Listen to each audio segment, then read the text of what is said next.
Boa noite a todos. Vamos dar sequência, ao nosso estudo do livro Os Mensageiros, E semana passada a gente leu foi sobre a casa, da Dona Isabel, como que era o trabalho todo. E em seguida já a Dona Isabel foi dormir e se encontrou com o Isidoro, com o marido dela, Então, assim, essa semana a gente vai ler sobre o capítulo 38, Atividade Plena. No salão acolhedor de Dona Isabel, permanecíamos em plena atividade. Lá fora começava aguaceiro forte, mas tínhamos a nítida impressão de grande distância da chuva torrencial. Logo às primeiras horas da madrugada, o movimento intensificou-se. Muita gente ia e vinha. Muitos irmãos, explicou o orientador, encontra-se neste pouso de trabalho espiritual na esfera a que os encarnados chamariam sono. Não é fácil transmitir mensagem de teor instrutivo nessa tarefa utilizando lugares comuns, contaminados de maneira mental menos digna. Então, assim, para fazer esses trabalhos não é assim qualquer lugar que poderia ser feito. Por quê? Porque o próprio pensamento dos encarnados, o ambiente atrapalha, Então, onde é necessário ter essas oficinas para fazer o trabalho, Nas oficinas edificantes, porém, onde conseguimos acumular maiores quantidades de força positiva da espiritualidade superior, é possível prestar grande benefício aos que se encontram encarnados no planeta.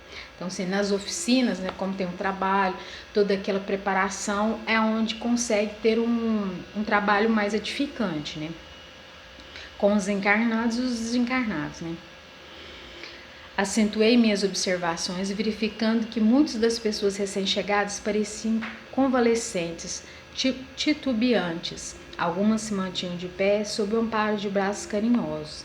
Eram os amigos encarnados a se velarem do desprendimento parcial pelo sono físico, que se reunia a nós, aproveitando o auxílio das entidades generosas e dedicadas. Reconheci, entretanto, que a maior parte não entendia com precisão o que se lhes desejava dizer. Muitos pareciam doentes, incompreensíveis, sorriam infantilmente, revelando boa vontade na recepção do conselho, mas grande incapacidade de retenção.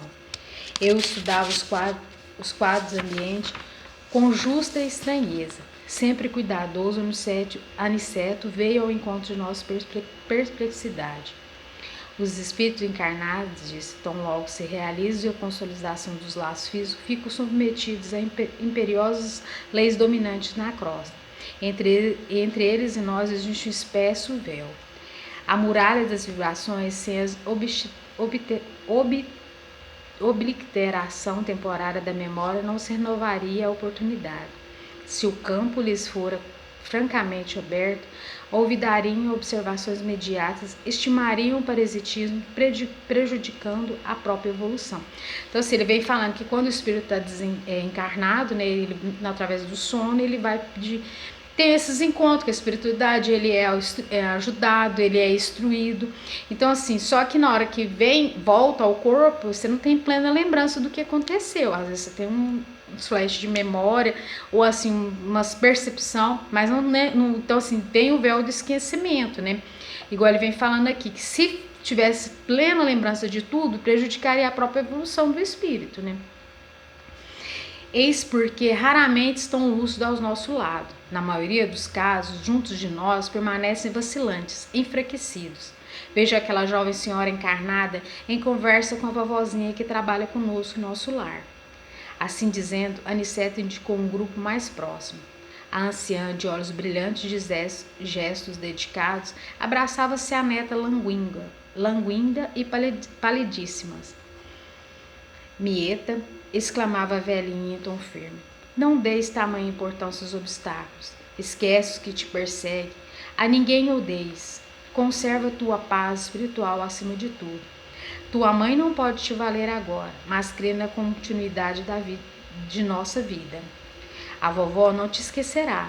A calúnia é uma serpente que ameaça o coração. Entretanto, se encararmos de frente, forte e tranquila, veremos a breve tempo que a serpente não tem vida própria. A víbora de brinquedo, a que se quebrar com vidro pelo impulso de nossas mãos, é vencido e espalhado em lugar da serpente. Teremos conosco a flor da virtude. Não temas, querida. Não perca a sagrada oportunidade de testemunhar a compreensão de Jesus. A jovem, então assim, a avó dela, né, estava falando para ela não se perder nas calúnias, no ódio, né? Porque assim, quanto mais ódio a gente vai mantendo, quanto mais calúnia vai mantendo, ela vai virando uma serpente. Então ela assim pôs um símbolo simples para que a neta, que ainda está encarnada, ainda fica presa, ainda não tem plena lucidez do que está acontecendo, possa entender com um símbolo simples, né, que a serpente possa se transformar em flor, né, quebrar e se transformar em flor, né. A jovem senhora nem respondia mais, seus olhos semilúcidos estava cheia de pranto. Demonstrava no gesto vaso uma consolação divina. Recordava o seio carinhoso e devotado à velhinha. Esta irmã se lembrará de tudo ao despertar no corpo físico? Perguntei intrigado aos nosso orientador. Aniceto sorriu e esclareceu. Sendo a avó superior a ela inferior, examinando ainda a condição dos planos da vida em que ambas se encontram, a jovem encarnada está sob o domínio espiritual da benfeitora. Entre ambas, portanto, há uma corrente magnética recíproca, salientando-se, porém, que a vovó amiga detém uma ascendência positiva. A neta não vê um ambiente com precisão, nem ouve as palavras integralmente. Não esqueçamos que o desprendimento no som físico vulgar e fragmentário e que a visão e a audição peculiar ao encarnado se encontra nele também restrita. Então, assim, você não tem plena nitidez de tudo que está acontecendo, de todos os ensinamentos que você está recebendo. Quando você se encontra com um espírito amigo, né, ou até mesmo um parente, quando a gente desperta, a gente não tem aquela lembrança nítida do que aconteceu. Aqueles que ainda são mais inferiores, né? Alguns espíritos mais elevados, esses sim, tem mais uma plena lembrança. Né? O fenômeno, pois, é mais de união espiritual que de percepção sensorial, propriamente dita. A jovem está recebendo consolações positivas, de espírito a espírito. Não se recordará despertando nos véus materiais mais grosseiros, de todas as minúcias dessas venturosa encontro que acabamos de presenciar. Acordará, porém, encorajada e bem disposta, sem poder identificar a causa da restauração do bom ânimo. Dirá que sonhou com a vovó, num lugar onde havia muita gente, sem recordar as minudências do fato, acrescentando que viu no sono uma cobra ameaçadora, que logo se transformou em serpente de vidro, quebrando-se ao impulso de sua mão, para transformar-se em perfumosa flor, da qual ainda conserva a lembrança agradável do aroma. Afirmará que soberano conforto lhe invadiu a alma, e no fundo compreenderá a mensagem consoladora que lhe foi concebida. Então, assim, é interessante isso aqui, mostrando aqui que assim, a avó tenta mostrar para ela não perder mais tempo no ódio, no rancor, né, e na calúnia, e vem mostrando como simples, né, como tinha dito, um simples ensinamento da serpente virando vidro e se quebrando e se transformando numa flor. Então, assim, ela vai ter aquela lembrança, como de fato já aconteceu comigo, como várias pessoas. A gente tem aquela lembrança que sonhou com um espírito, que ele vem tentando te mostrar alguma coisa, mas você não lembra de tudo que está acontecendo, né? Não se lembrará, contudo, das palavras ouvidas? Indagou Vicente curioso. Precisaria ter adquirido profunda lucidez no campo da existência física, prosseguiu Aniceto, explicando, e devo esclarecer que recordará as imagens simbólicas da víbora e da flor, porque está em relação magnética com a veneranda vozinha, recebendo-lhe a emissão do pensamento positivo.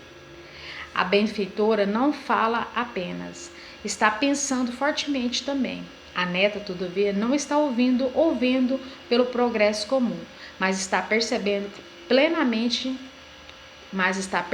claramente a criação mental da anciã mental. da anciã amiga e dará notícia exata aos símbolos entrevistos e arquivados na memória real e profunda. Deste modo, não terá dificuldade para informar-se quanto à essência do que a bondosa avó deseja transmitir ao coração sofredor.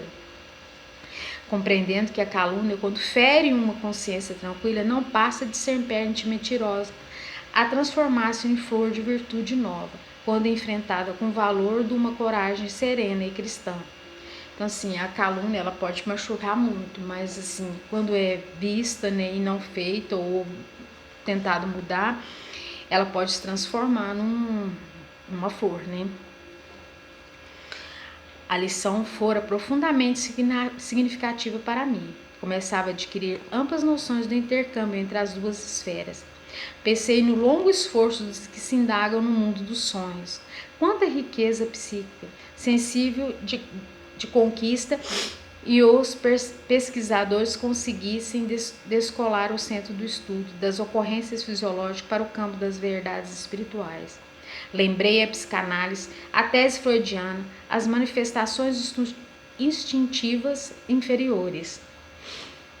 Percebendo em minha elucubração, o devotado mentor dirigiu-me a palavra de maneira especial. Freud, asseverou Aniceto, foi um grande missionário da ciência. No entanto, manteve-se qualquer espírito encarnado, sob certas limitações. Fez muito, mas não tudo, na esfera da indagação psíquica. Pela pausa do nosso instrutor, percebi que ele não desejava entrar em minucioso exame da teoria famosa. Então, assim, Freud foi realmente um missionário, né? Porém, teve certas limitações, não podia expor tudo, né? Não só Freud, como foram vários, né, também, que foram muito... fizeram muito ajuda para... tanto para elevação da doutrina e para elevação do espírito também, né? Para entender mais, né? Lembrando, porém, a extraordinária importância atribuída pelo grande cientista às tendências inferiores, indaguei um tanto tímido. Haverá, porém, centros de reunião para espíritos desequilibrados no mal, como acontece aqui, amigo, interessados no bem? O generoso mentor sorriu benévolo e falou: não haja dúvida quanto a isso. Através das correntes magnéticas suscetíveis da movimentação, quando se efetua o sono dos encarnados, são mantidas obsessões inferiores, perseguições permanentes, explorações psíquicas de baixa classe, vampirismo destruidor, tentações diversas. Ainda são poucos relativamente os irmãos encarnados que sabem dormir para o bem. E fazendo um gesto por demais expressivo, concluiu: livre-nos, Senhor, de cair novamente. Então, assim, da mesma forma que tem o trabalho, né, para o bem, né, que os bons espíritos estão tentando ajudar, né, tem também o trabalho querendo prejudicar aquele que, assim que o espírito dorme, seus perseguidores estão ali, desperto ali, até na beirada da cama, esperando para você, assim que desligar, já começar a perseguição, começar as explorações psíquicas. E então, assim, às vezes a gente tem até um sonho muito turbulento, é porque às vezes não tentar, com alguma coisa aconteceu também, né? Então, assim, é interessante, assim, manter a prece, né? E principalmente ao dormir, para que quando você esteja livre do corpo, né? Que você vá para um lugar de bons esclarecimentos, de bons estudos, que seja amparado pela espiritualidade amiga, para que não possa perder tanto tempo nessas frivolidades, né? Bom, agora eu vou dar espaço para quem quiser comentar.